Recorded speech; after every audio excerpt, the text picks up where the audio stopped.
Well, hello. We are back, and we just got back from seeing Kingdom of the Planet of the Apes. This is the fourth entry in the reboot series, and I've actually heard a lot of positive things about this one.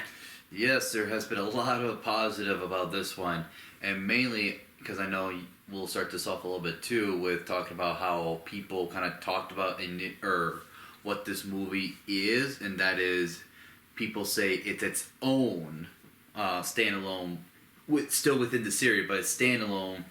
But you say it's a continuation off of the third. It is a continuation. I've heard people say it's standalone, and when you explained that to me, I knew where you were coming from and wherever the people were coming from. But I knew, this is the next entry in this big story that it's telling. Although it has to sort of kind of wrap up the last trilogy and then start its new one. Yeah, which kind of did so right away in the start of the movie. Well, before we get into any spoilers, I do kind of want to talk about the history of the Planet of the Apes just a little and how we got to this point. Yeah, which was first it was the Dawn, right? Well, actually, way back. Or was it Rise? Well, before that. Oh, the 80s, yeah. Yeah. The original Planet of the Apes came out in 1968. It's considered like one of the greatest sci-fi movies ever made. And people still speak highly of it to this day. Mm-hmm. I have not seen it, so I can't tell you what my formal opinion of it is. Yeah, because that was a popular movie. I know at least my folks have seen the older movies of the Planet of the Apes. Yeah, that's kind of the thing is like our parents, that was one of their biggest sci-fi highlights growing up was the original Apes.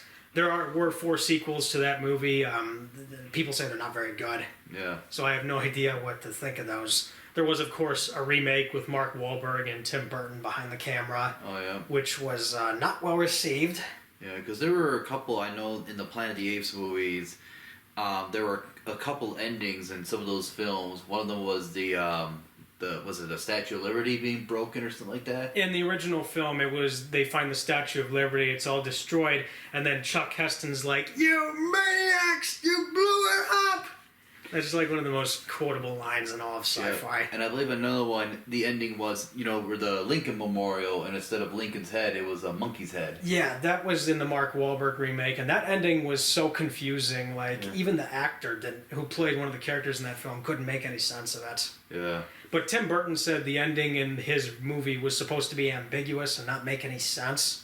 Mm-hmm. Had they made a sequel, they would have explained it, but of course it never got made, which is what leads us to this reboot series that started with Rise. Yeah, which is although we can now officially call this, people will probably call this the start of the Caesar trilogy. The post-Caesar trilogy is what I would call it. Well, of this new movie. Oh, yeah. Post-Caesar starts with the Kingdom, and then this new trilogy, Rise, Dawn, and War, was the Caesar trilogy. Yeah, the Caesar trilogy. And I actually quite enjoyed the Caesar trilogy a lot.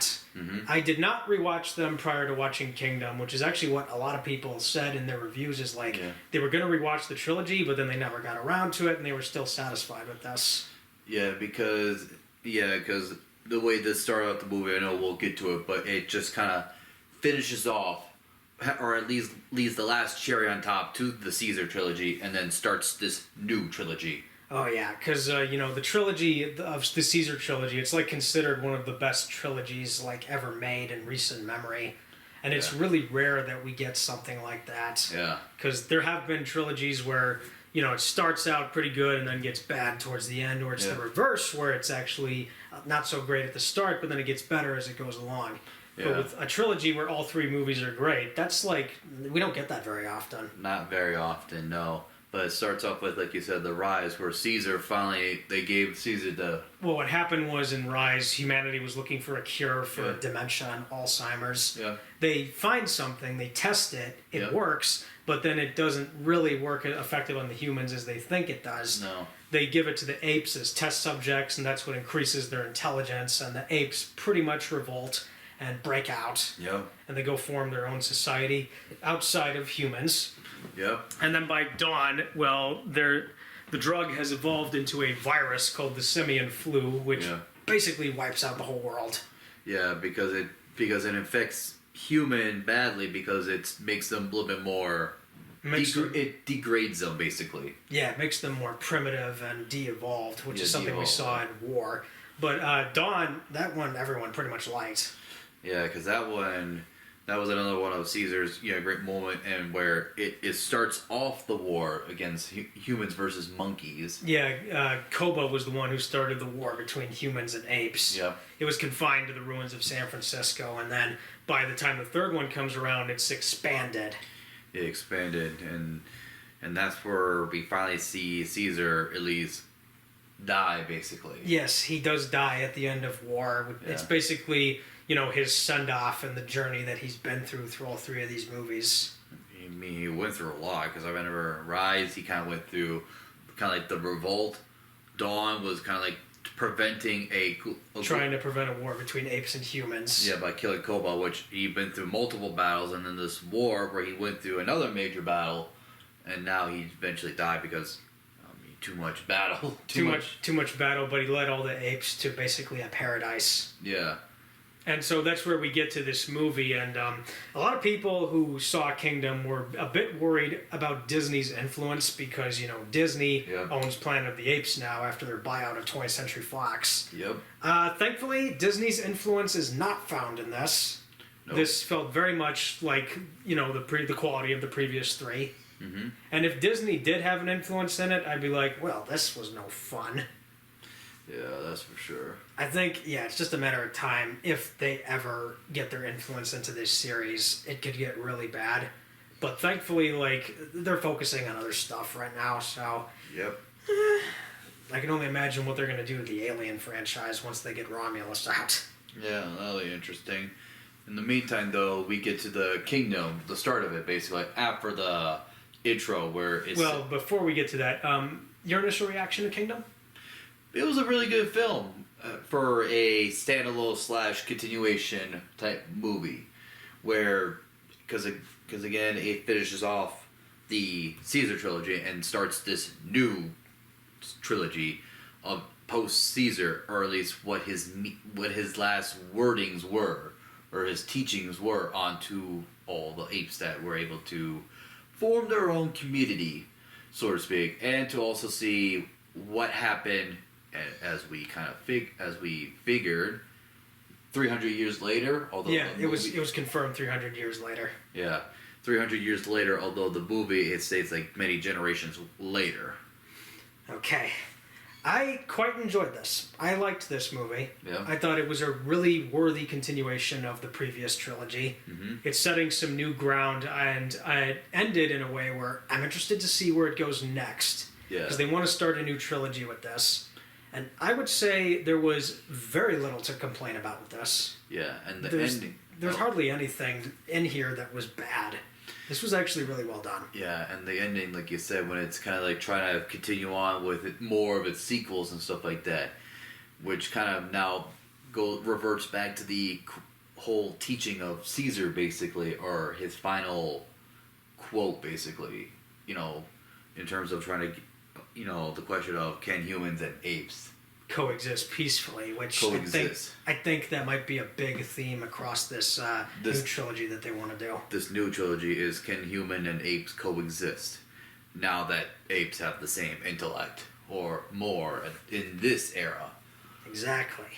And so this movie starts off with kind of a recap. It starts with an opening text, not a crawl, but some three sentence short paragraphs that sort of recap what happened in the last three films. Yep, and the funeral of Caesar. Oh yeah, and I'm like, I actually really liked this scene because it established immediately that this picks up immediately where War leaves off, where Caesar is basically dying. Yeah. And so he's dead by this point, and the apes, they give him a funeral where they basically put him on a bed of sticks and wood, and then they burn it.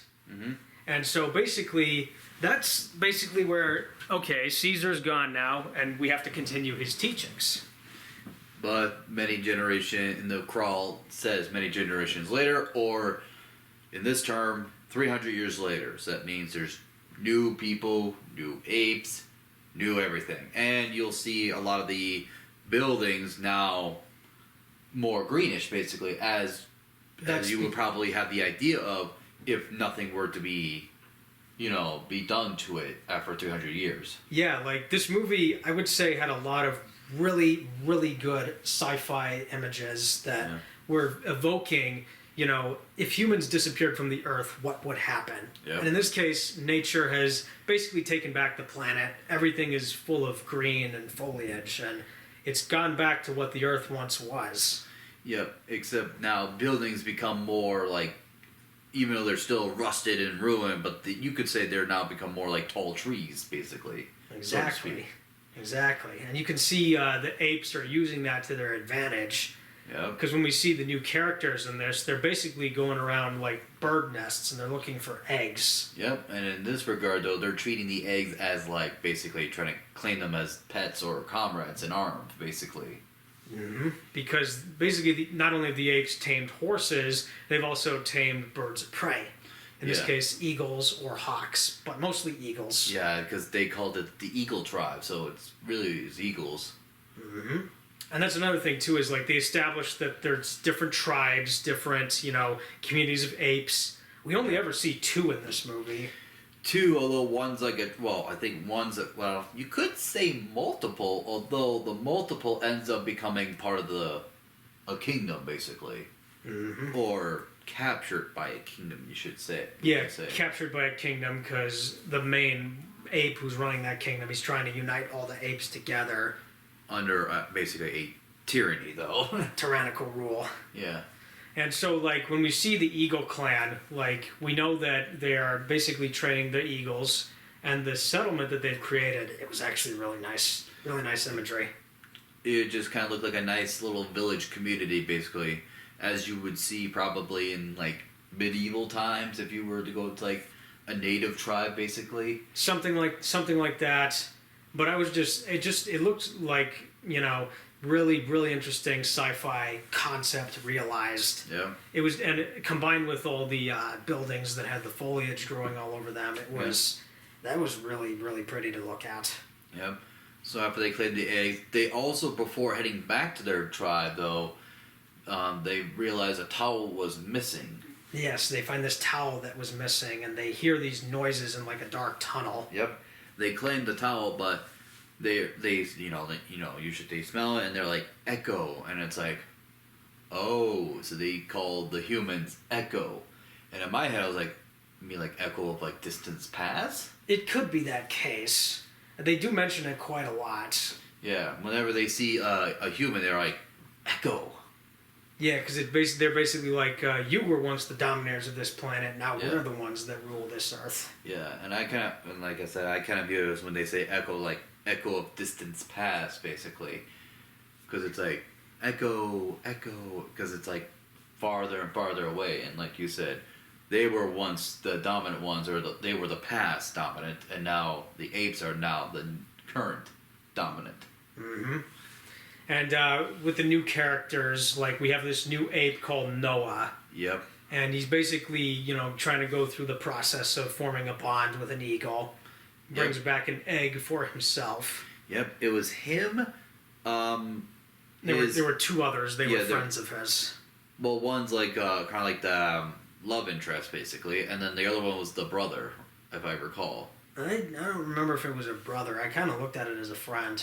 A friend, maybe.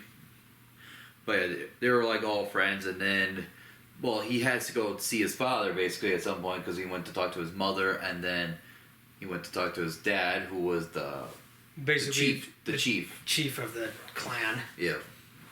And they're basically talking about like how you got to go through the bondage process, not the bondage process. You got to go through the bonding process. Yeah, bonding process. Yes, and I think there's kind of some stuff that happens a little bit, but immediately after that, we do eventually get some humans to show up at some point or another. Yeah.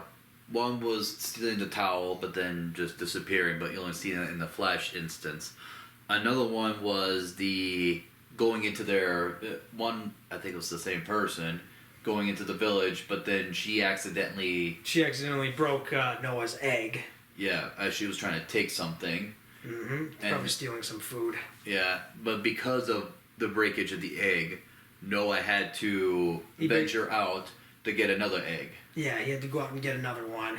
But what happened was he ran into He ran into basically these apes that are wearing masks, and they have some armor on them, and they're on horseback, just like he is. well, he they didn't see him initially, but he saw I think a few of his people, especially one that ventured out, and they were killed. And then he heard the horsebacks coming, and so then he hid, and that's when the other kingdom apes came out of nowhere, and they were searching for They were searching for the human who had the stolen blanket. who had the stolen blanket, because for her I guess we figure out later on that she was an escapee basically. Exactly. She was an escapee, and there is a reason for this. Yeah, there was a reason. Yeah, definitely was a reason for her escape, which we'll get into later.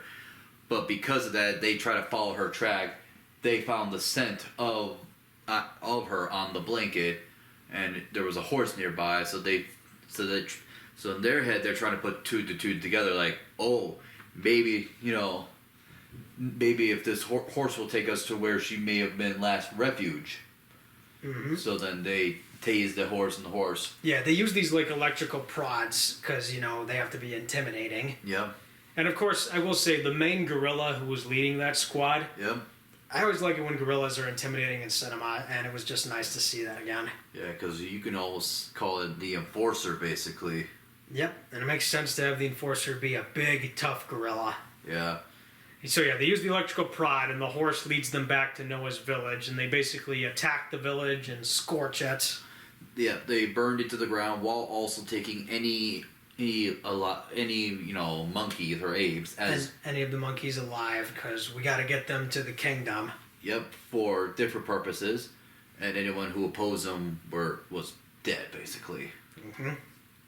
And so that's when Noah, he basically, amidst all the carnage, he gets left behind, and Yep. he rises up, and there's ash from the fires. But before that, though, he tried to save his friends, but he couldn't because of the carnage, and then he tried to go save his father, but Well, the dad didn't make it.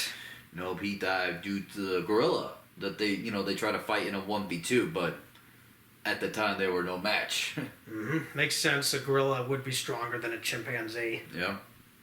And so, yeah, in the aftermath, that's when he basically sets out to go find his people. Yep, or find his people again after burying his dad, and then the eagle that was his dad. Was with his dad. He Yeah. doesn't really like him that much. Not at the beginning, no. Yeah, and I'm like, yeah, an eagle talon must really hurt if you get scratched. Claws and even beak too, because they are again birds of, they're the predator of the sky basically. Oh yeah, don't mess with the birds of prey. It will hurt. Yeah, the birds of prey. Yeah. Yeah, so he sets out, and then eventually he comes across an orangutan who's the mentor in this movie. Oh yeah, because that one I was like, you look like you were the previous mentor, or like one of the council members of Caesar. I think, yeah, they say that there were these apes that kept the teachings of Caesar alive. Yep. At least what they were. Yeah, and he was the last of that.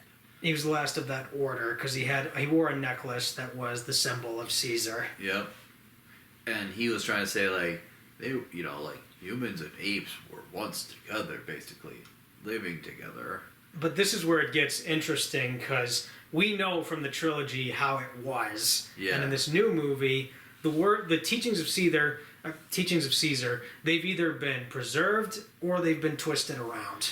Much more like how I kind of was talking to you on the way back, or on the way here, how history that tends to go that way, where the original teaching or whoever originally said something, their words then begin to either be preserved still as it's stated, or gets twisted. Mm-hmm. And that's something that gets explored quite well in this movie, as we see how the apes have taken all of this and then applied it to their own ways of life. Yep. You see this with the Eagle Clan, you see this with the Kingdom, you see it with pretty much any ape you encounter in this. Yeah. All really interesting stuff. Yep. And every time they talk about it, I was just like, oh, this is really interesting, because it's like it's 300 years later.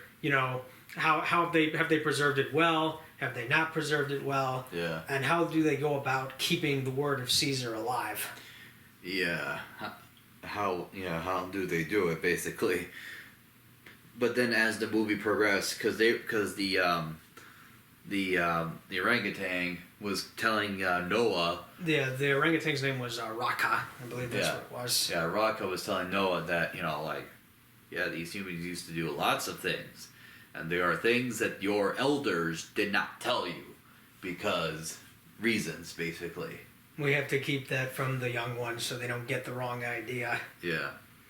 And one moment actually between Raka and Noah was when they're going through what appears to be a basically abandoned airport. Yeah. And he said this was a place that humans once used for refuge. Yeah. At least that's what I heard. And I'm like, I don't really know if that's the purpose of an airport.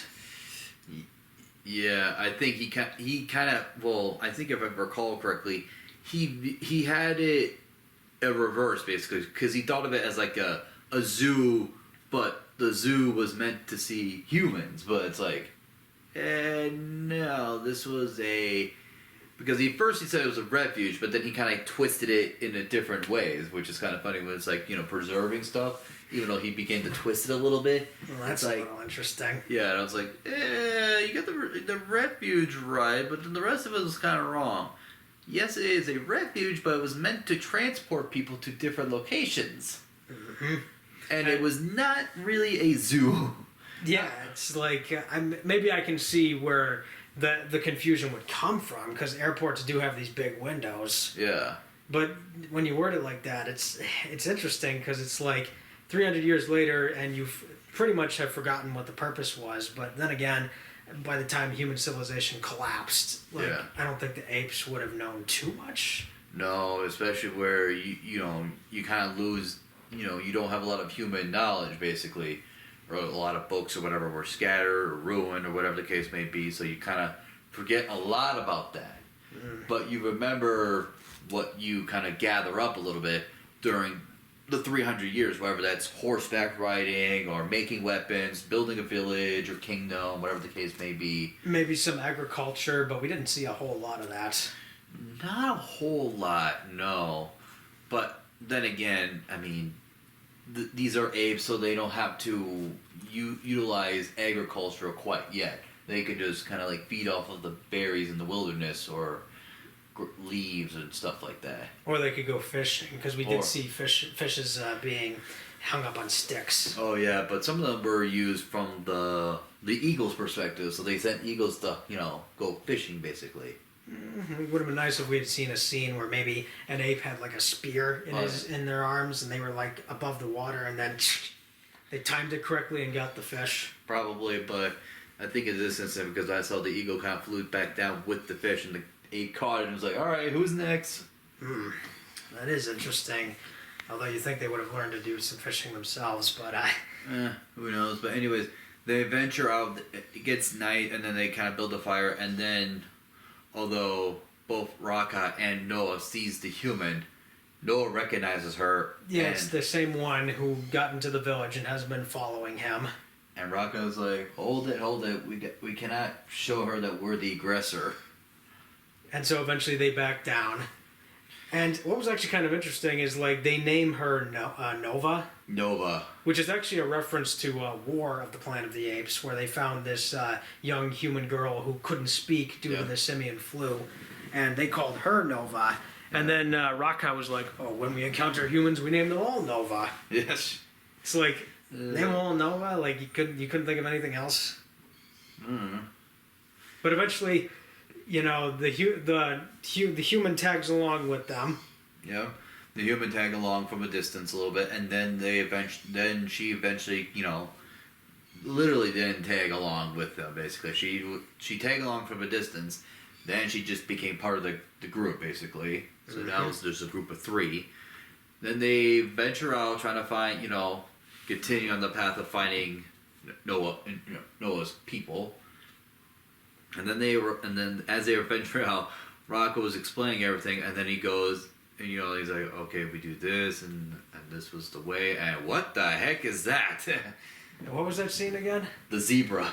Oh yeah, the zebra scene. He's like, a horse with black and white stripes? No, he's like, a horse with stripes. And I was thinking, I'm like, are they going to do that joke? Are they going to do that joke? Is it a black horse with white stripes or a white horse with black stripes? Are they going to do that joke? They didn't do that. They did not do that. I was thinking, like, they have an opportunity to do that joke where, like, Raka and Noah could be arguing about which is it. Well, maybe the scriptwriter didn't think of that, so... I don't know, but I was just thinking, like, they could have done that, and that could have been an understandable moment. Because you would think, because even though apes were, they're smart, they got the intelligence, but they would just be like, they'll be like, if this is their first encounter of a zebra, then they would understandably get an argument of, is it a black horse with white stripe, or is it a white horse with black stripe? Yeah, I mean, maybe the writer didn't think of that. That's what I'm thinking. But Yeah. what was going through my head when I saw the zebra was, in case anybody asks, no, none of these zebras are voiced by Chris Rock. None of these zebras are Marty. There's no Alex the lion. There's no Melvin, whatever that giraffe's name was. I think it was Melvin. There's no Gloria. Yeah. Although it would have been kind of funny if, like, someone dubbed in a Chris Rock with one of those zebras. Also, there's no Rico, no Private, the penguins of Madagascar. Oh yeah, no penguins. And there's no chimpanzees from Madagascar, no King Julian. I was just thinking Madagascar in my head when I saw those zebras. Oh yeah, no. But like I said, for me, I was like just waiting for that moment, but never came for the joke. Anyways, so it doesn't lead to a joke, but what it does lead to is a really interesting image that I just really loved looking at. And that was the primitive humans and the zebras kind of like coexisting peacefully and drinking in the same river. It was like, I don't know how to describe it. It's a really good sci-fi image, but it's also like got that sort of nature documentary imagery to it, and it was just really, really pretty to look at. Yeah, and it was almost like they were about to bid farewell, like, like Raka and Noah were about to be like, all right, your people are here, you go with them. But then they were interrupted by the hunt, basically. Well, before they get to that, I think the human reveals that she is not like the other primitive humans. Well, they kind of figured that out a little bit, but she never really spoke at that point quite yet. Oh, and didn't speak at that point quite yet? She didn't speak, she didn't speak quite yet. They kind of figured that she was a little bit different because of her, like cautions, basically. But she hasn't spoken at that point. But I'm getting the scenes mixed up. Yeah, but again, that's when the hunt, started, because you hear the horns, and everyone was in distance of like, wait, what was that? The horns.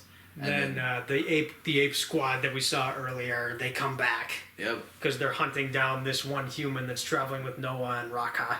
Yeah, but they were also still gathering up all the other humans as well. Yeah, when they chase down the humans on horseback, and they're using like these ropes with stones and catching them. Yep, or nets too, even. Yeah, that's a classic Planet of the Apes imagery right there. That was actually in the original films. Yeah. So you're doing that, but they were also, again, they were mainly looking for the girl, basically, that escaped.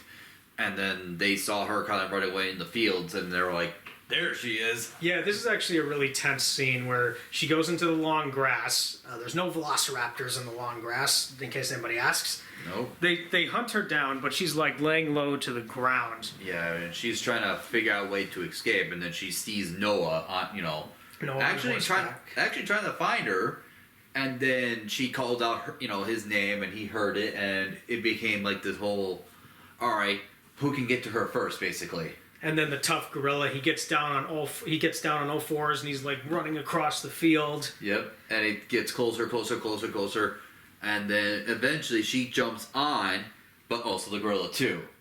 But that was the case of like he was still hanging out a little bit, and then Noah was able to knock him off and escape basically. Mm-hmm. And then it ends with the gorilla going, yeah, like okay, they got away. We'll continue the hunt though. And then that's when they were talking a little bit, like, and I think Raka and Noah were discussing, like, oh, Raka's like, you came back, huh? And it's like, well, she called out my name. And it's like, oh, so now you're showing compassion, huh? Hey, look, man, she was in trouble. I had to do something, all right? and then that's when she was like, I have a name, you know. Yeah. and then Rocco was like, they both had like the sudden like the shock moment of like, you talk. Yeah. It was pretty interesting, but I mean, I knew it was coming that she would talk. They gave that away in the trailers. True, but it was still kind of funny that they, that moment they're like, wait, you talk? Yeah, and this actually leads to an interesting question, because they established in the past couple of films that the simian flu, it spread across the globe, pretty much wiped out humanity or devolved them to the point where they're primitive. Yeah. But we see that 300 years later, there are still some humans who have the intelligence. They're still going on, and somehow they've been able to escape this pathogen. Yeah, whatever that means of, again, finding the right shelter, basically. Kind of like any other kind of like Fallout incidents where they're kind of like finding either militarized base, laboratories, areas that they can survive for a while and build, like a underground community. Yeah, and it's like, man, these people really did take the precautions more seriously than the others. Yeah, they certainly did. And that's definitely for sure. And then she goes on to explain why she didn't talk, basically, to Raka and Noah. And they were like, but we trusted you. Why couldn't you trust us? It's kind of that whole, well, I need to gain your trust in order for you to trust me. Yeah. And then, let me think, what happens next? They got to the bridge, basically, because she explained that she knows where his people are going. And it's the same place that she escaped from. So they were kind of going back there, you could sort of say. Oh, yeah, that they get to this bridge, but eventually the squad catches up with them and corners them on both sides. Yeah, but you could kind of say like they were kind of embarking back onto their territory, you could say. Yeah, there's that. Yeah, but they got to the bridge where, it was like, all right, they cut you off from one way to continue. So you decided to go back, then they cut you off again, and then there was an ambush coming in from underneath. Oh, yeah. And so eventually this leads to a scene where it's like a tussle between the squad and the three main characters. And eventually, May gets tossed onto the ropes, the nets, and it looks like she's going to fall into the rapid river. Yep. And then Raka saves her and pulls her up. Yep. And then he gets thrown into the water. Yeah, or he gets engulfed into the water and the rope starts to, rip up apart more. So then it was her and Noah with the squad while the gorilla, was like, keep quoting, for Caesar, and then... For Caesar, and then he gets out a little blade and cuts the rope. But before that happens, Raka's like, together strong. Yeah. And I was actually kind of wondering if they were going to save this guy almost. But no, they like cut the rope away, and then he gets swept away, and we never see him again. No, because you kind of figure that, he's getting swept by the current, which would go to a waterfall, which would inevitably kill him, basically. Not if the current kills him before he gets to the waterfall first. Whichever the case may be, whether the current hits a rock and breaks his back, or he falls down. Or he drowns. Or drowns, whatever the case may be. By the way, it is kind of like, it alludes to the fact that he dies. Oh yeah, and it's again that trope of the mentor's dead, and the main character's all really heartbroken about it. Yep, and then they go to where the kingdom is at, basically.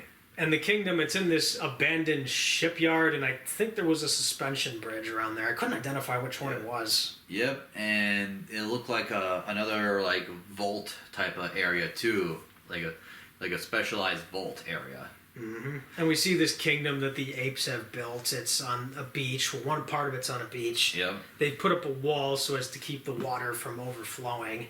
Yep. And we eventually do see they're on the land and they have this like settlement, which they never go back to that. We only see that in like one scene.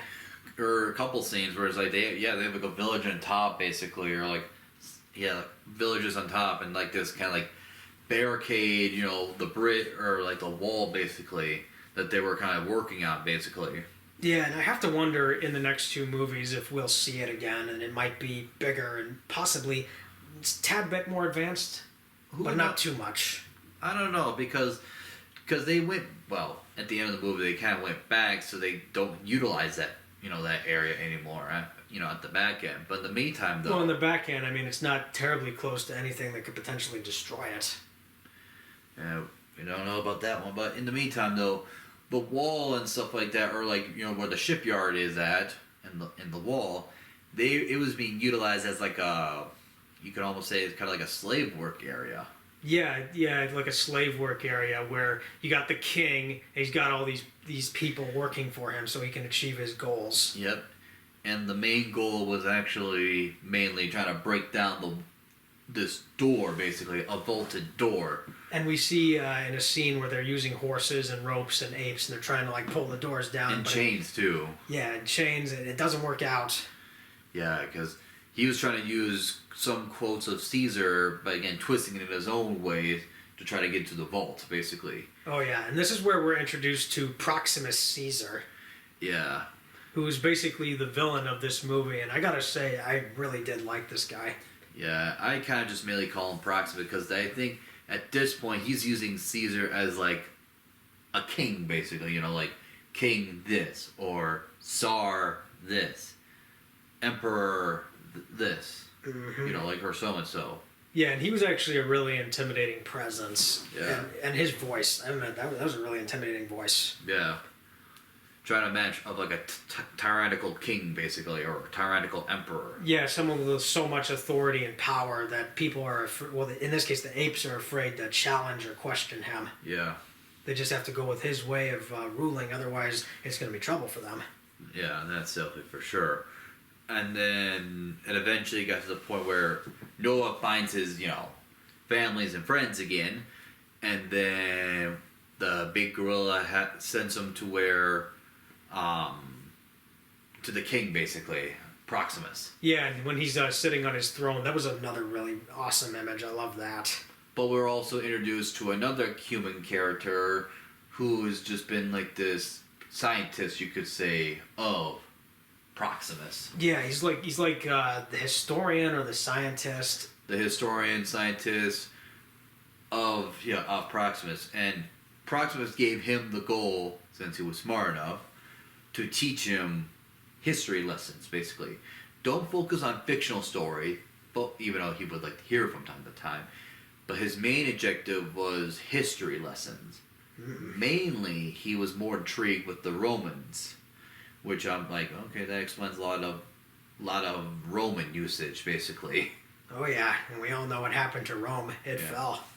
It eventually fell, yeah, definitely, for sure. And he did, and this character, he did have a pretty good place to live. It was like walls of books. I think there was some other stuff lying around. Yeah, it was like, it's not a prison cell. It was like a kind of like a rusted up apartment, like. Yeah, and he's like, you play by Proximus, you'll do very well. This is a pretty good life. Yeah, so it's like, if you can just do what he tells you to do and just read him stories or read him history books and stuff like that, you will live a good life, basically. Mm-hmm. And that's what he did. He lived a good life, or so to speak. Yeah, at least it was a good life to him. And did you actually recognize the guy that played him? He looked like another Mark. He had a familiar face of Mark Hamill, but it's not Mark Hamill. It's William H. Macy. And if you don't remember who he was Paul Kirby Enterprises from Jurassic Park 3. Okay. Yeah, and I'm like, William H. Macy. Like, what has he been doing over the last few years? Yeah. Although his beard and his facial kind of looks similar to Mark Hamill nowadays. I didn't get any Mark Hamill vibes out of that. His face kind of looks similar to that, and at least to me, he looked nowadays. Yeah. And now that, William H. Macy is much older now, he actually sounded different than what he did when he was younger. Because when he was younger, he had a pretty recognizable voice. That recognizable voice is not really here anymore. And it makes sense, actors age and their voices change. Yeah, some of their voices don't change, but definitely, definitely for sure. But he was also trying to tell May, which he also tells the characters their her actual name. May did not. She kept saying she did not want to teach the apes, basically, or she ran away because she did not want to teach the apes, basically. Didn't want to teach the apes because she knows that if this gets into the hands of the apes, they're basically going to revolt even further and possibly drive humans into extinction. Yeah, which she did not want to do. she has her own set of objective, which actually kind of counters the apes, really. You could think about it in this way.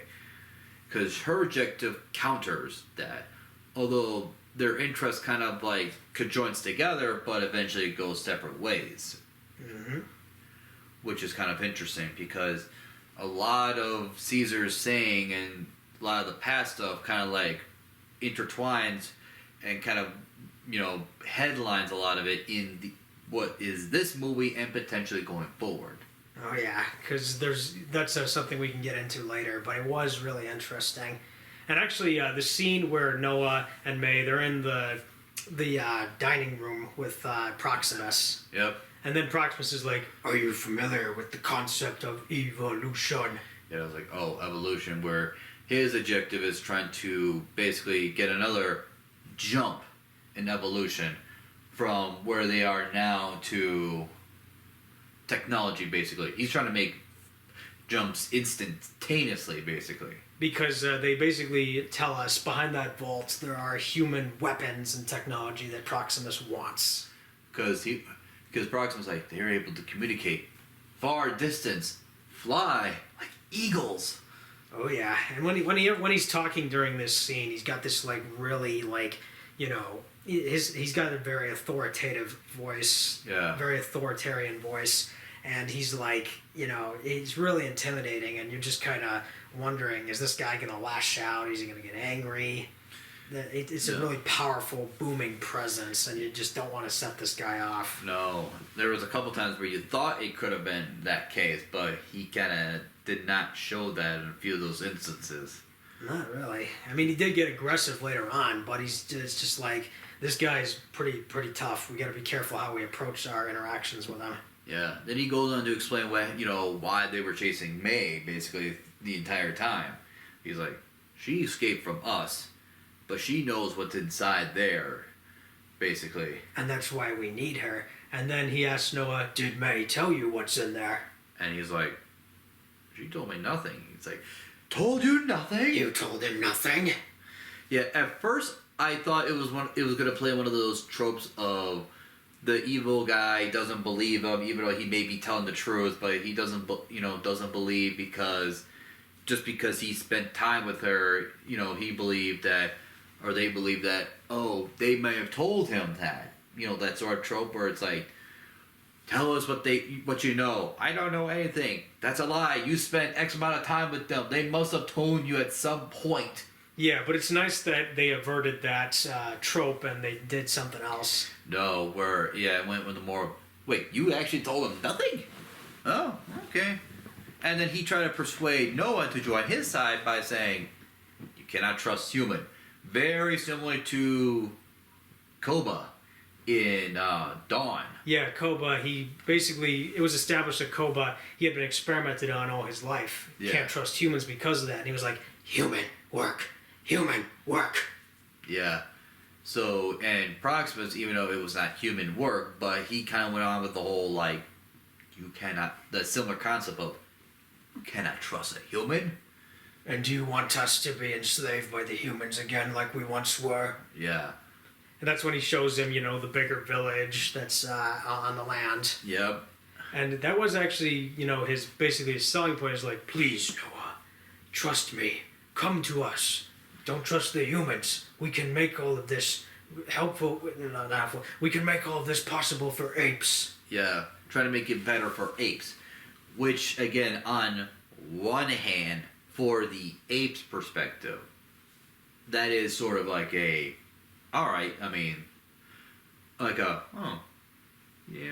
that's not a completely evil idea, basically. Or not a goal, basically. Not a complete evil goal. But some of the things that you're doing to get there is not good. Exactly, because, Proximus, he basically wants to, when he gets a hold of these weapons and tech, he wants to basically wipe out the humans. Yeah. He wants to wipe out the humans. Yeah, he never once said anything about enslaving them. No, he's trying to set up, just put them out in extinction, so that way they pose no more threats, basically. But they would have all the information needed. Although the way that he was kind of going about it, it would just repeat human nature. Yeah, and that's the thing is, like, at no point, I mean, it's 300 years later, but it's like, you think some kind of knowledge would have been passed down, and then an ape would have told Proximus, you don't see the difference? We're just like them. Yeah, that would have been funny, like, we went through this thing before, and look how this gotten us. And then maybe Proximus would have been like, interesting point. Or like, just like any other time of history where it's like, this will work out in our favor this time, and it's like repeat history. Oh yeah, because that's kind of the thing is like, yeah, what the apes are going through, it's no different than what humans do. Yeah. And again, the apes, they're just like us. Yeah. I mean, we don't completely share the DNA of apes a little bit, but it's like, yeah, they're with this high intelligence, they're no different than us. Yeah, definitely no different than us, that's for sure, with the high intelligence. Yeah. And then that's when Noah eventually kind of got the courage again, or had like the moment of like, all right, time to venture out. But he gets to May, and he's like, you didn't tell me anything. And she's trying to explain her case, and he's like, but the reason why I'm here is because I know you can do something that can benefit the liberty of my people. And that's when May agrees to help him out, and then they hatch a plan. Yeah. Which basically involves blowing up that entire settlement. They're gonna blow up the dam, and it's gonna flood. Yeah, even though even though it was like not completely word for word basically, but she kind of did tell him about the blowing up the dam basically. But because he's like, all right, first things first though. Because he asked her a few questions though right before they done their operation. Yes, he did. But before we get to those questions, just 1 second, everybody. Yeah. And those questions, one of them was, will water drain the inside of the vault? Well, or damage the inside of the vault? That was the last question, but the first question was repeating the, I think it was repeating about, or the humans and the humans and the apes one. Like, did they actually coexist? Peacefully? And she explained that humans were the dominant ones back in the days. Oh, yes. Which kind of was like, Then there was like another question, I think at some point, and I forgot the second question, and then that led to the third question of, what will water do inside the vault basically? Oh yeah. Or once it breaks through or falls through, what will water do basically? Oh, essentially asking the question like, if water were to hit something, will it damage it basically? Oh, and then they find out. They find out eventually, but before we get to that particular point in time, the operation basically. So Noah grabs basically. He gets both of his friends that helped him out in the initial climb at the beginning. Yep. And they kind of joined. Yep, they joint operation of climbing all the way up on the water side. The highest point of the water side. Yep. And as they're going along, they're building the bombs and setting them across the dam at night. Yep. While everybody's asleep. Oh yeah, before we get to the water side of the thing, but they get to the wall, and then that's where we see the historian again. And yeah, we see William H. Macy come back. And he's trying to explain, or he's trying to, one last plea basically of saying, look, he's just going to rebuild this again. It's going to be all for naught. They'll be dead. And he's going to skin your ape. He said something about skinning Noah. Yeah, skinning Noah, which will eventually kind of kill him basically. And it could be far worse for her basically, potentially too, which she didn't go on to say, which could be alluding to a lot of things. Yes, and then I think she tries to make her side of the argument. It doesn't have to be this way. You can come with us. Yeah, but she was trying to explain it in more of wanting to go back to what it was before, even though he's like, that is gone, basically. Which is like, sort of, it could come back, but yeah, it is not the way it was before. Yeah. It's going to be hard to go back to the, way it was before. He does have a point. I mean, everything's pretty much falling apart. The buildings are covered in plants and trees. It's like... And everything's rusted to, crap and everything else like that. Yeah, I mean, it took humans a very long time to get to where they were in the advanced state. It's like, do you want to go through that again? Yeah. And apparently they want to do that. Well, at least she and maybe other people want to go through that again. Yeah, so then William H. Macy's like, yeah, good luck, guys. I'm going to go tell Proximus about this or something like that. Yeah, it's like, he basically was like, I gave you a warning. And instead of blurting out... Yeah, he doesn't think once to, like, shout out or, like, get attention going. Yeah, but instead he walks away and then May chokes him out, basically. Yeah, she, like, gets him in a chokehold. She's, like, holding it really tight. He's like... Yep, which kills him. And then the Noah and his friends were all like,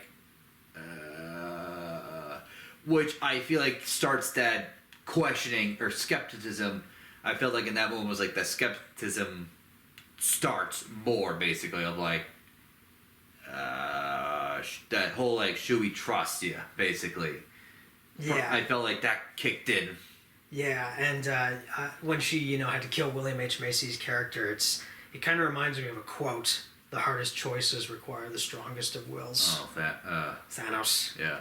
So it's like she must have been really hardened in this world and is willing to do stuff like that just to survive. Yeah, just to survive, or trying to get, trying to go back to where it was before, trying to climb back to the top of the throne.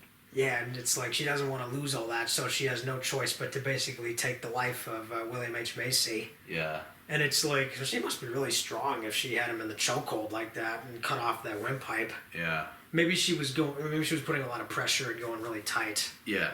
But again, like, knowing the apes and his friends were, I believe at that point, where it was that skepticism of questioning, like, of that whole quote, should we trust humans, probably kicked in. I was like, you killed your own kind? Yeah, and at no point did May show any kind of remorse for that death. No, and they just tossed his body into the ocean, basically, and it was like, all right, next one. Yeah, I mean, I kind of wonder if, like, there was an alternate scene where, she showed remorse for this guy's death.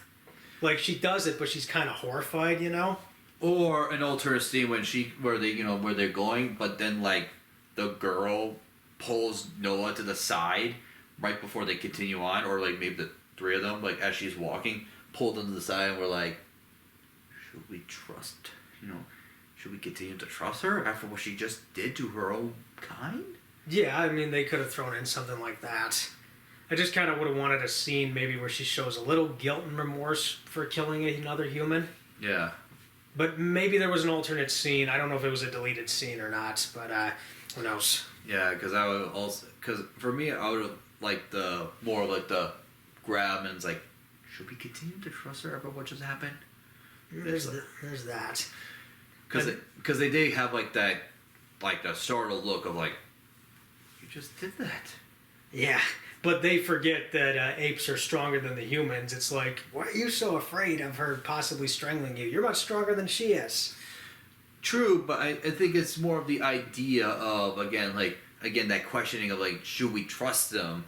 And, again, they see that a human killed another one or was willing to betray their own kind, basically. So it's like that whole idea of, if they are willing to betray their own kind or kill one another, what they're going to do to us? And maybe there'll be maybe in the next movie or so, the apes will have a scene like that, and it's like, again, we're just like the humans. We're no different. Yeah. But I don't know if that's going to happen. But we'll see. But in the meantime, though, they climb up the walls, though. Which, by the way, is when they're on the side of the rocks, the water's getting up and stuff, and it's like at no point is there a tide that gets up and sweeps them away into the ocean. Yeah, or at least threatens that idea. Yeah, it's like that would have actually made the scene a little more dangerous. Is like there's an incoming tide, we have to hurry. Yeah, but I think their only potential danger was the wall climb, basically, where they was holding on and all of a sudden grab something else and then they break off again. Yeah, but luckily they grab on again. Yeah, I mean there have been tension scenes I've seen before where characters are climbing up rocks and something breaks and they have to hold on for dear life.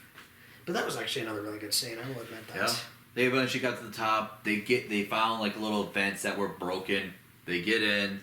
They keep adventuring downwards. And then They come across this big hole, and one of the apes tosses a torch down, Yep. which thankfully it hits ground, so it's not completely deep. Yeah. Well, eventually it did, but it was like pretty deep, and they're like, ooh. Yeah.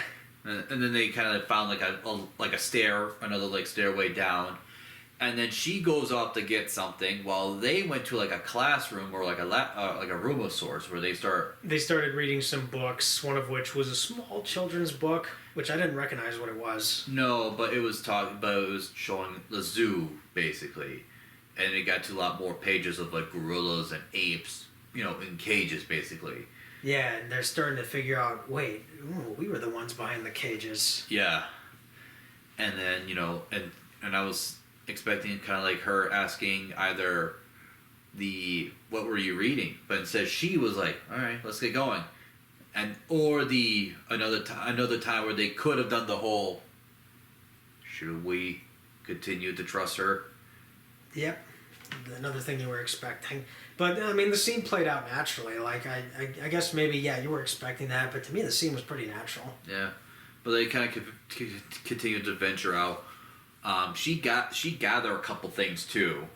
One of which, she first grabbed an axe, but then she kind of switched that out to another one. Yeah, she did. Which we kind of figure out a little bit later. But we get to, like, the main floor to where all the tanks and stuff like that were... Yeah, we see these tanks, we see these military cars and vehicles. And at this point, I was kind of wondering, okay, it's 300 years into the future. Is any of this still functional? Yeah, and it's like, you would think just because of military, they would be sturdy enough to survive. Yeah, because it's like, they didn't look damaged by the elements, and they didn't look worn down. They looked kind of pristine almost. Yeah, or at least worn, but still operational. That could be, but you have to wonder how much gas is still in the thing. Yeah. Or, yeah, and stuff like that, too.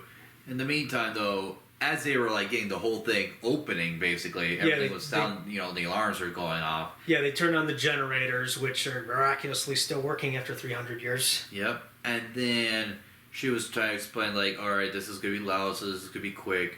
So they were kind of like expecting, like, a quick operation type thing of, like, she goes do something, he goes get the rest of his people, and then they will start the whole thing.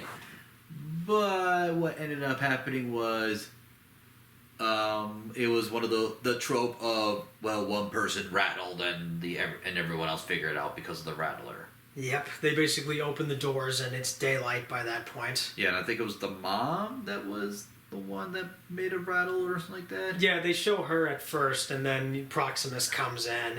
Yeah, because it was like, wait, why is she standing right there? And it was one of those like moments where it's like, wait. I was like, oh yeah, she's there, but it's like, wait, why is she there? And it's like, oh. Maybe she got pressured or interrogated by the other apes. That was probably hinted at because Proximus came out. Then all the people kind of came storming through, and instead of like him grabbing like Noah or someone like that, but instead we escaped that. But he was like, oh yes, this is what I wanted to see. Yes, and he's like, oh, this is exactly what I was looking for. I can use this to further my goals. But then he kind of turned around right before that and went, you see, Noah?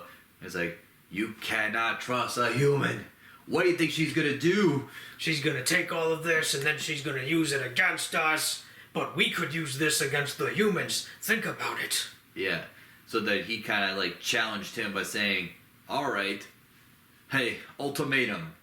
Her or your people? And that was basically when, May... pulls out the gun. Yeah, pulls out a gun and then fires at one of the apes. Well, fires at the ape that was holding Noah's friend. Yeah, holding his love interest, I think, hostage. Love interest hostage. But the person that was like, he died because of the gunshot. Yeah, he sees the gunshot when he's like, oh, and then dead.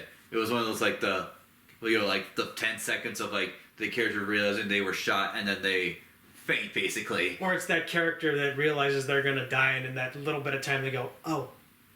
Dead. Yeah, I'm referencing that scene in Spider-Man when the Green Goblin's glider is gonna stab him and then it goes, oh. Yeah.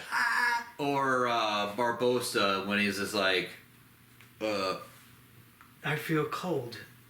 Dead. And he drops dead. Yeah, it's like one of those things where it's like, wait, it's it's not like some other scenes where whenever we see someone get shot, they get instant dead, like any other thing ever. Some people gets like their last like little like, oh, or I feel cold, and it's just like wait, they get last thing to say before they realize they're dead. They're supposed to die and then faint dead. It's like what the heck? Yeah, and then it would have been kind of funny if maybe someone shouted out, "Ah, that ape didn't get any final words. Fail." A little bit funny, but Proximus like, oh, that. All right, question for you. You can go free, but question: are they more of those in here? Yeah, and I think it would have been kind of funny if one of them was like, "Is there an AR-15, an AK-47, a bazooka? What else do you got?" I think at that point they would all win like, when did you get into the books? That's none of your business. it's like those books were me. How the heck did you get into the library? That's none of your business either. Yes. That could have been the case, but well, this is a pretty serious movie. There was a little bit of funny in it, but it was still well done. But yeah, no, but Prox was like, yeah, so he's like willing to be like, yes, you can run free. You did your part as I requested. But one last question: are there more of these in here? I mean, even if he had let her run free, he would have told one of his enforcers, "We got what we want, kill her," and then they chase her down. I feel like he felt like more the villain that would have been like, it doesn't matter, because he would have looked at the tanks and everything else that was in there like, she cannot stop us now. It doesn't matter. But maybe he wants a body count of all the dead bodies. It's like kill count almost, Kind of, but I felt like he was more one of those let her have this small victory of escaping. She cannot. The ultimate, kind of like the foresight of the future foresight of eventually this will happen, basically. Yeah. It's like let her have the small grasp of victory, because ultimately she will come to realize that her future is dim, basically. That felt like that was going to go down that path. But then she had that last desperation attempt, and Noah realized what she was about to do. He's like, don't you do it. Don't do it. And then she's like, it's the plan. We have to stick to it. And she's like, it's like, no. He's like, no, we're not ready yet. Sorry. And then the bombs go off, and then there's this flooding scene because the dam can't hold it. Yeah, and it's like, what have you done? And then because of the dam, it starts flooding in, to the through the vault, basically, essentially ruining everything. Yeah, to the point where the tech is unusable, and there's got to be some apes that drown during that. Well, we kind of see that a little bit, especially with the enforcer that had a duel once again. Like you could say, around 3 or 4. Somewhere around that point. Between Noah and the enforcer gorilla. Oh yeah, the water's rising up. He's stuck between the pipes and he can't make it. And then he's like, yeah, because he started to get choked out and drowning a little bit by the water because it was like a fight, kind of escaping type of scene. And then he kind of used the last one of those last move to kind of get out of there, and the bad guy or whatever gets trapped in there and is like, yeah, he's too big enough he can't fit through, and the water's rising, so he's gonna instant drown, which he did. Yeah, pretty much. And then of course I think the apes, they all get to the high ground, or at least the high point. And they have the high ground now. Yes, they do have the high ground, but they do not go there. No, they do not go there because Proximus was also up there too, and as Noah was kind of limping his way up there because he had a duel with a giant gorilla. Yeah. And then Proximus then tries to fight him. Yeah, and pretty much beats him into submission. Well, yeah, and it was one of those things where it's like, oh yeah, he jumps him when he's already wounded from battle. Of course, he's gonna probably get the upper hand. Yeah, and that's when Noah realizes, I can't beat this guy with brute strength, but I do have another strategy that could work. Well, yeah, but I mean, the reason why he kind of if he was in full health, he could probably fight him one-on-one. He could. If he was in full health, that's what I'm saying, because he already fought the gorilla, so it's like, yeah, he's not in good condition to fight. Yeah, and I mean, Proximus seems a lot stronger than Noah does. He does, but I feel like if he was in full health, he could have had a better fight. That could be the case. Yeah. But anyways, though, he does eventually get bleed out, so you can't fight him really one-on-one under his condition, and especially worse than that for a little bit into the fight. So then, yeah, he gets another thing. Eagles. And so that's when he and his people start calling. They go, whoa, whoa, whoa. He started doing the eagle, or the chant, or the song, basically, which not only summon the eagles to their, helping, but also attacks Proximus. Yeah, and he's like, oh no, I didn't anticipate you using this. Yeah, because he figured that the eagles were not useful, but instead they attacked them and then eventually killed him. Yeah, he like falls from a very great height and then hits the water, and he's like, oh. Well, it's kind of like a splash, and it's like, yeah, he's dead. Yeah, from a great height like that, you would not survive. Yeah, especially when I would say he's falling on his back, basically, and from that height to water, that's almost like hitting, like, what, glass or something like that? Brick walls or something. Brick wall or something like that. Like, yeah, brick wall, and you just breaking a bunch of body parts at that point. Yep, he's probably paralyzed from the spine, but that's what could happen. And eventually dead at that point because of crashing through the water like that. Yeah, and I couldn't figure out if this eagle death, I couldn't figure out if it was cheese or not. I couldn't figure out if it was cheesy. Because I'm just trying to figure out, yeah, you could have had maybe the apes taking him on, they rise up and, team up against him. But I guess this is a creative way of taking out a bad guy. Yeah. I couldn't figure out if it was cheesy, but it didn't really come off as cheesy, at least from my perspective. Well, you're using you're using it like a third outside, well, I shouldn't say outside, but like another alternative way of killing him, which is in this case birds that were like flying down and scraping the bad guy, basically. Yeah, and I know I've seen it in movies or shows somewhere where a bunch of birds starts attacking the main guy and then they eventually kind of like fall off or something like that. Yeah, I kind of got similar scenes of that, but I couldn't pinpoint which one exactly it was. Yeah, because I felt like I recognized the somewhere where birds will start attacking the bad guy and then they eventually like fall or something like that.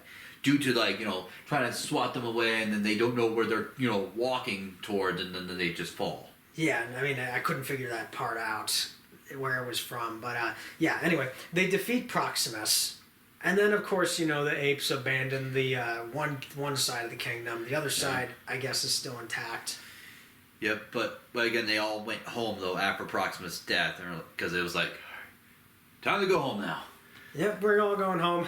Yep, and then they went home. They rebuilt their village again, and then they see May hide, out in the distance, where that's when Noah and her kind of like have a little talk, little bit of a discussion, basically.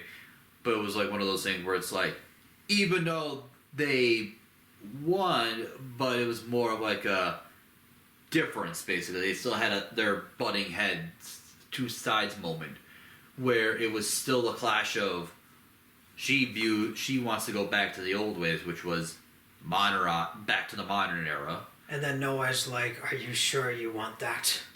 Well, it was more of like, do you really want that? Because I know my people and myself doesn't want that. We don't want to be the ones behind cages. Or going back there again. We just want to live. Yeah, it's like, yeah, we want to do our thing now. Yeah, and she viewed it, again, probably still tunnel vision, where it's like, if that happens still, then there's, can't go back to normality in her head again. Yeah, that's pretty much the case. Yeah. And then, then the question re-rose again, like, the Caesar thing of, can humans and ape really coexist? Then she's like, I don't know. And then, of course, they part their ways. Yeah, they part their ways with him showing the Caesar's, the first Caesar symbol, because that was his symbol, of like, even though it was like apes strong together, basically, but also humans could also coexist with the apes. Mm-hmm. And then, of course, May, she goes back to where she came from.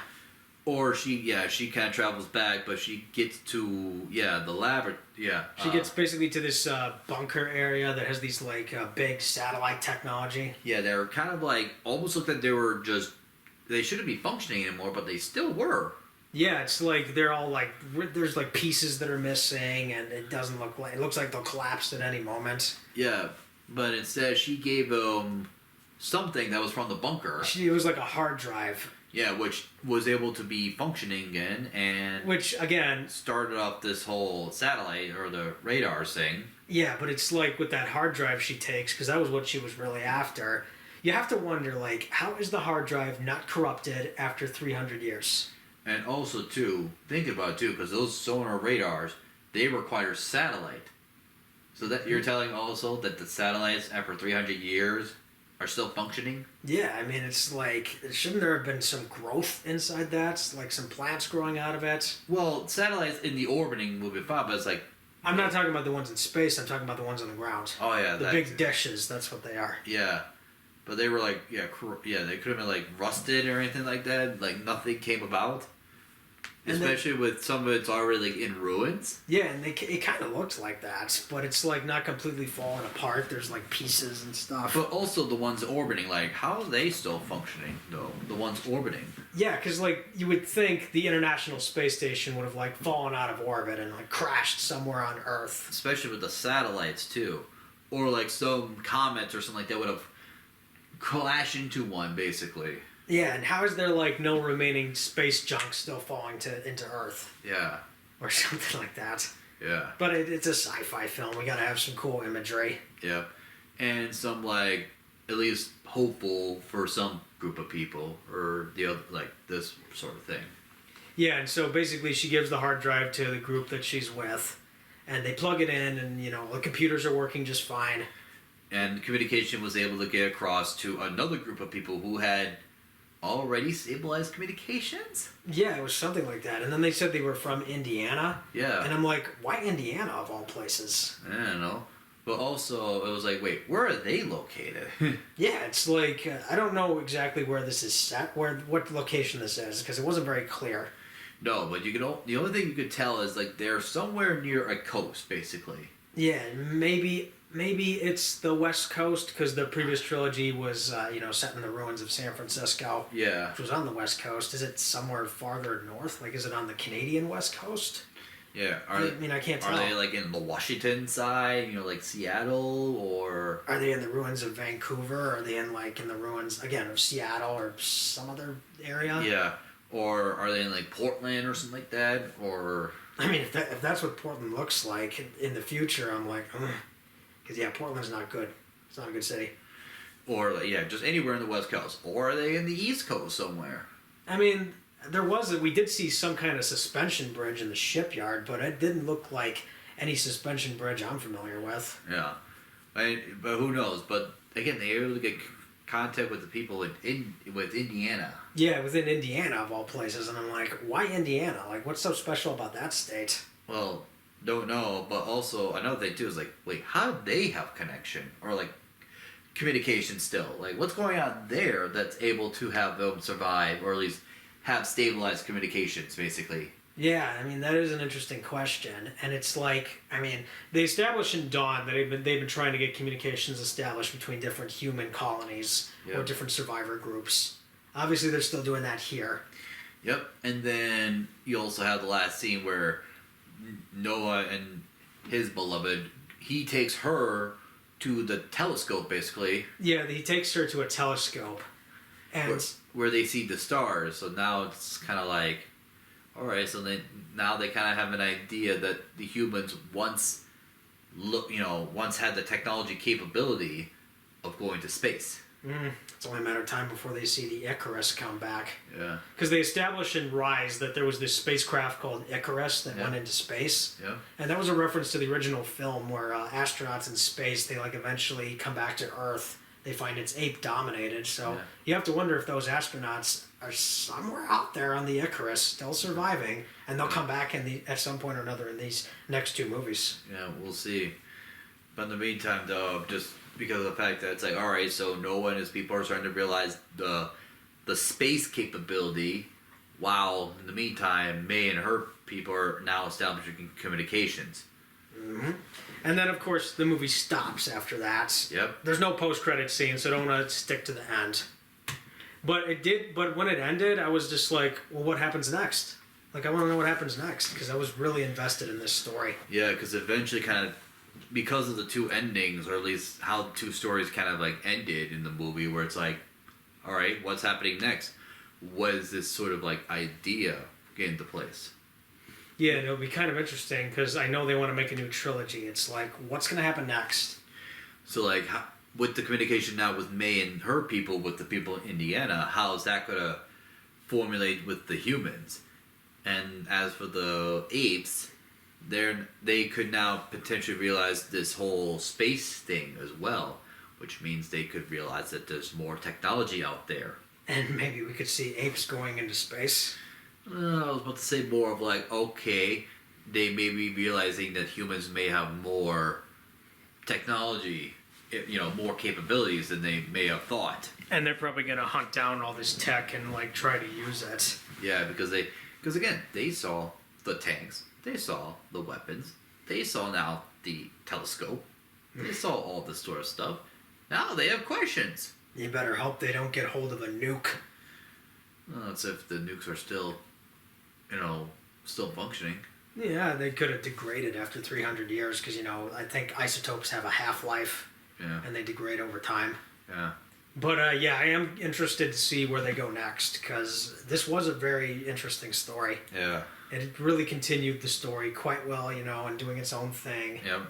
And I think, bottom line with this, I did enjoy this movie. Yeah, bottom line, was a really good film. It was really well done. Like, Yep. Visually, technically, this was an amazing movie. Like, Yeah. the CGI on these apes, like, I've always loved the CGI of these new movies. Yeah. Especially the motion capture technology they were using. Yeah. Like, this is right up there with the Avatar movies in terms of visual presentation. Oh, yeah, with the whole, like, basically getting the people very much similarly to what they wanted to look like. Yeah, like more realistic movement so that it's not Yeah. all stilted. That's why they used the motion capture technology. But Yeah. the visuals look really photorealistic in many moments. Yeah. Like there were moments where I was like, wow, this looks really real. Yeah. It looks like real hair and fur and, something's really there. And I mean, there's been cases lately where, we've had a lot of blockbusters where the CGI is unfinished. Yeah. You can find this around Marvel as of late. Yeah. But with Planet of the Apes, I mean, they've kept a really good quality with their visual effects. Like, they've Yeah. never let me down. Definitely, for sure. And there's a lot of pretty imagery in this. Like, a lot of really well done sci-fi imagery that, Yeah. again, this series can be known for. Yeah. I thought the acting was really well done, especially from the motion capture. The villain, the actor that played Proximus, I loved him. He had a Yeah. really intimidating presence. Yeah, that And was, everybody else was great. yeah. I guess my last question, too, a little bit, you could say, will we see Caesar in some sort of, like, cameo or, like, kind of like a video playback type of thing? They're not going to do that. They're not going to do that, like, some sort of, like, hidden archive, like, video thing where, like, either Noah or May or maybe both encounter and Caesar may have, like, talked to, like, may have talked to someone? I mean, I really don't want them to do that. Like, I want them to focus on their own thing rather than having to go back. Like, we have to move forward. We can't focus on what came before. We have to keep moving forward and focus on our own thing. Probably, but it was like, because it kind of garnered, this whole trilogy will garner more of like what Caesar's, a lot of his saying, it's going to now be tested into this new trilogy. A lot of his saying, can humans and apes coexist? Can each side trust one, can they trust one another? And apes strong, together, basically like that. Can that truly work, or will it just kind of play out like any other human nature? I mean, a lot of his wording and teaching that he tried to do onto the apes in the Caesar trilogy, now his wording will be tested, so to speak, in this new trilogy. We'll see how it plays out. I mean, they could explore that. I could see them doing that. Yeah. They could explore it. my hope is they at least keep the quality where it is, because it's been really good so far, even great. I just hope that Disney does not squeeze any of their influence into future movies now that they own this. Oh yeah.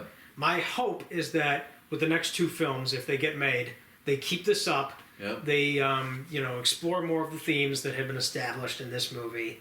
We get some really interesting character arcs, some really interesting development. Yep. We kind of see where the relations between apes and humans go. Yep. Are there any other maybe serious themes they want to explore? I think they could do that. Yeah. As long as they keep the quality in place, I have nothing to worry about. Yeah. But it's kind of interesting too, because like the people who made this movie, like the director of this movie, I was going to mention this earlier, but the director of this film, he did the Maze Runner trilogy. So you'd think, oh, someone who did the Maze Runner, does he have what it takes to continue what had been established by the previous directors of Rise, Dawn, and War? Yeah. Well, it turns out he and whoever wrote this, I think he may have had some say in the writing, they clearly liked the original that trilogy a lot. They clearly liked it a lot. They wanted to keep the spirit of it alive, and that's why I find this movie consistent with the other 3 movies, while still managing to do its own thing. It's just that well made. Yeah. And like I said, there was very, very little here that I had to complain about. Yeah. It was very well done, and I definitely would watch it again. Yeah, definitely a really good movie, definitely for sure. Yeah, where I think people could get a little concerned, though, is the runtime. This is confirmed to be the longest film in the Apes franchise. Yeah, at least like 2... It was like 2.5? 2.5 hours around there, yeah. It was kind of long, but it was interesting, and that's what kept me interested, and I didn't get bored. Yeah. And as long as movies can have a long runtime, as long as they stay interesting and don't do anything that would just bore me to death. Yeah. And I just like that this was interesting from beginning to end, and I'm really excited to see what happens next. Yeah. But my hope though is that with the next 2 films, if it's going to be a trilogy, like we said, close it off satisfactory enough to where I'll be pleased with it, unless it leads into quasi or maybe a remake of the original film. Yeah. Because I know the original plan with these movies was we're going to lead it into the original film. These are a prequel saga of sorts. We'll lead it into the original film. And so far, they've been doing a pretty good job while also maintaining their own continuity. Yep. But whatever they decide to do, we'll see where that goes. But yeah, bottom line, this was well done. Yep. I enjoyed it quite a lot. And I would say, if you really liked the trilogy, go watch this. It's worth your time. It's a worthy continuation. Definitely worth your time. And I think there's enough here that sci-fi fans will really enjoy. And this is probably one of the I wouldn't say longest running sci-fi franchises, but it's been around for some time. Yeah. Ever since 1968. And this, it at least keeps the quality in the right place. It's still well done. Yeah. There's no influence from outside executives. The filmmakers are allowed to do whatever they want. And it's just a really well-made story that it just respects the original trilogy. It respects the trilogy, and it's still doing its own thing. And it's well acted. I know I'm getting repetitive. It's really well acted. It's really interesting. Active. I said it's acting. What am I doing? It's really interesting, and it was just really good sci-fi filmmaking. I mean, we had Dune Part 2, which was fantastic sci-fi filmmaking, but this is the kind of sci-fi filmmaking that I live for, along with many other properties, and I'm pretty sure you do too. Definitely, for sure, yeah. Yeah, I think last thing we'll kind of talk about, we didn't get any new trailers that we hadn't seen before. No, although maybe Joker? Well, yeah, we had Quiet Place Day 1, we had Deadpool 3, we had Furiosa, and then there was Joker 2. Yeah, Joker 2, or Joker and the other name, but really it's Joker 2. Yeah, it's called... Of the Phoenix. Joaquin Phoenix. Joaquin Phoenix, yeah. I'm definitely going to see that, because I really loved the original Joker with Joaquin Phoenix. Yeah, it's him and Lady Gaga. Lady Gaga, she's playing Harley Quinn. Yeah. And I was kind of on the fence about that. I was like, is Lady Gaga the right person for this role? I mean, she looks the parts. Yeah. I just want to know if she's got what it takes. We'll see. It's an interesting choice of actress and singer. There's that. They actually did confirm the Joker sequel is going to be a musical. which caught a lot of people off guard, including me. Yeah. But I think it's because they have Lady Gaga in it. We can like give her more to work with. Yeah, especially if they're gonna add the sequel to be a little bit more musical-esque. Yeah, and it's like if you're gonna have a Joker musical, at least get Mark Hamill in the movie because he has sung stuff in his Joker voice. Oh yeah, definitely. But then again, Mark Hamill said he's not going to be the Joker anymore, so I'm pretty sure we're not going to see him in this. Well, no, because we already know who his Batman is. Kevin Conroy, and yeah, he said once Kevin's gone, there's no Batman for me. Yeah, because I know that was the quote that he kind of took from one of the animated episode that he worked on. Oh yeah, without Batman, crime has no punchline. Yep, and he kind of took that. He took that to heart for when Kevin passed away. I mean, yeah, they were very close with each other, but Yeah. we will hear at least an exchange of them in an animated adaptation of Crisis on Infinite Earths Part 3. They did confirm that. We're going to see that in animated Crisis on Infinite Earths. Because they brought Will Friedle back as Batman Beyond, Terry McGinnis. They're going to do it with Kevin Conroy and Mark Hamill. Yeah. One last exchange. It'll be their variations in that animated film. But yeah, Mark Hamill, I mean, he has sung songs in his Joker voice, and it's like they could get him, but I guess he doesn't really want to do it. Yeah. Which is completely understandable. Yeah, But what I do know about the Joker sequel is you are probably not going to see Batman in it. Probably not. Because they kind of hinted if they're making a Joker sequel, we introduce Batman at some point. What's this Batman going to be like? Yeah, because, I mean, you have this particular Joker who's kind of a little bit more more mentally unstable than the... Well, all the Jokers were mentally unstable and psychopathic. Well, yeah, but this one feels more unstable. And not in a chaotic sort of way, kind of like more of like a breakdown. Well, I know what they were doing in the original film. Yeah. And it's like he could break down at any point. Yeah. We'll definitely get that again. Yeah. I mean, we'll kind of see. I kind of want to see how that turns out. But the fact that it's a musical, see, that's the part where I'm a little on the fence because I'm really not into musicals. Yeah. I think it's like when you get older, you kind of realize, not really into that. But some people are into it. I mean, some people are, and they grow older, they kind of get more accustomed or kind of like it, though. In terms of, like, musical, and it really depends on said musical, though. Yeah, it's all taste-based, really. Yeah. But yeah, that one will be kind of interesting to see. And yeah, like I said, all the other trailers that we saw, it was basically nothing new. Yeah, really nothing new in terms of the trailers. But what I am excited to see, and this is actually coming out pretty quick here, is Furiosa. Oh yeah, for the Mad Max side, yeah. It's a prequel that's going to describe how Furiosa came to be. In that Fury Roads. Yeah, and I'm actually looking forward to that because I've pretty much liked all the Mad Max films. Yeah. It's nice that the franchise is getting some type of more work, more lore. And George Miller has said he wants to do a fifth one. Of the Mad Max? Yeah, but there's no confirmation on when that's going to happen. I'm assuming that'll take place after Fury Roads, though. It'll take place after Fury Road. I just don't know if it's going to happen because, George Miller, he's in his late 70s. He's getting up there. Oh, yeah. So it's like, you might want to think about making that now. Yeah. But if Furiosa does well enough, and it probably will, because, Fury Road was one of the most beloved recent action films of today. Oh, yeah, because I remember the hype for it, too. Because it was just... All it was is just action.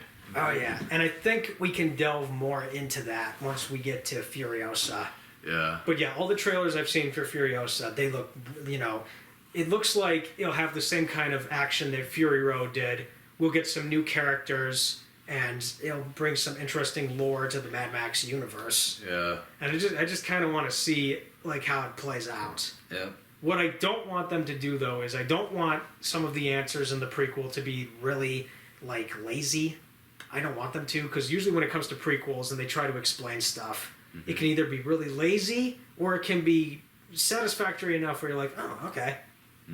Because that's kind of something that's happened with prequels historically, so to speak. But, yeah, I do not know if we will make it to that one next weekend or something, but we will figure it out.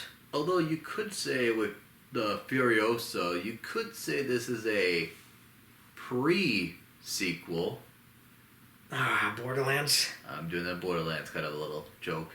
Because if you think about it, because it's a pre-sequel, because Fury Roads, it is a sequel to the previous Mad Max. So you could say in Furiosa, since it's a prequel to the... I don't really see it that way. I just see it more as a spin-off prequel that's going to explain it's going to give more to Furiosa than what we already know. I know, but I just kind of... I had to put that little pre-sequel Borderlands joke in there. A little reference in there just because it is technically that. And the Mad Max whole thing is very similar, and especially how a lot more in Fury Roads, it is very similar to the Borderlands type of vibe. Yeah, I mean, it's only a matter of time before we get to the Borderlands film in August. And yes, I still have to play those games before it comes out, which is going to take a lot of time. But yeah, I'm interested to see the next one, which is Furiosa. Oh yeah. I mean, the trailers have been pretty good so far.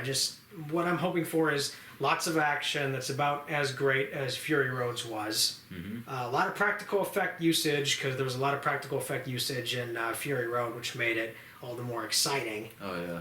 We'll get some answers to how Furiosa came to be. We will see a younger Immortan Joe and how he rose to power. Because it looks like Chris Hemsworth is the villain of this movie. Yeah, or is he going to be the dude that's... No, well, I was supposed to say that dude in white hair that we see in Fury Roads, but then I saw him in the trailer, so I was like... Chris Hemsworth is not Immortan Joe. He is a separate character. Separate character, yeah. But we will see how Immortan Joe rose to power and took over the Citadel. Yeah. Because Furiosa is kind of establishing there were previous rulers in the Citadel before Immortan Joe. Yeah, but wasn't she like sort of with him before she decided to revolt against him? Yeah, they suggest that in Furiosa that she's going to form an alliance with him to overthrow Chris Hemsworth. Yeah. By the looks of it, and yeah, she was working with him, but that's when she decided to revolt and free his concubines. Yeah. So that'll be interesting to see, and we'll get to that when we do. And I'm just hoping for the best, that it will be a lot of fun. Yeah. Because I mean, I just want another good time with George Miller's Mad Max universe. Mm-hmm.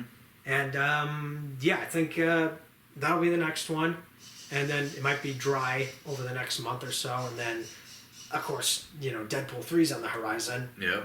Which I do have some things to say about Deadpool that I think I might get some hate mail for. That is? Quickly? I am not a Deadpool fan. Really? And I have some very, very legitimate reasons for that. Do you not like his fourth wall breaking? That's one of them, but there's a little more to it. I don't want to go into it now. Wait later? When we get to Deadpool and Wolverine, but I'm not the bad guy here. I just think he's one of the few Marvel characters I cannot get into. And that's kind of the thing with Marvel, is like, I like some of their characters, I don't like everybody. Oh, God. But I'm not the bad guy here if I say I'm not a big Deadpool guy. He could literally fourth wall break into the camera, you know that, right? Oh, I don't think Ryan Reynolds has the power to do that. I don't think he cares. I don't think he's going to watch this and come after me. I really don't, but that's a topic for when we get to Deadpool 3. Yeah. I'm just eagerly awaiting what comes next. But I will watch it, even if I'm not a big Deadpool guy. Yeah. I will watch it. But anyway, that's Kingdom of the Planet of the Apes. I recommend you check it out. Welcome it though, Ryan Reynolds, if you want to though. If you want to jump in, if you want to try to jump in. Oh, we're gonna save that for Deadpool 3. Anyway, we will be back for Furiosa, so stay tuned and go enjoy Planet of the Apes. All right. Yep. Do that. See you around.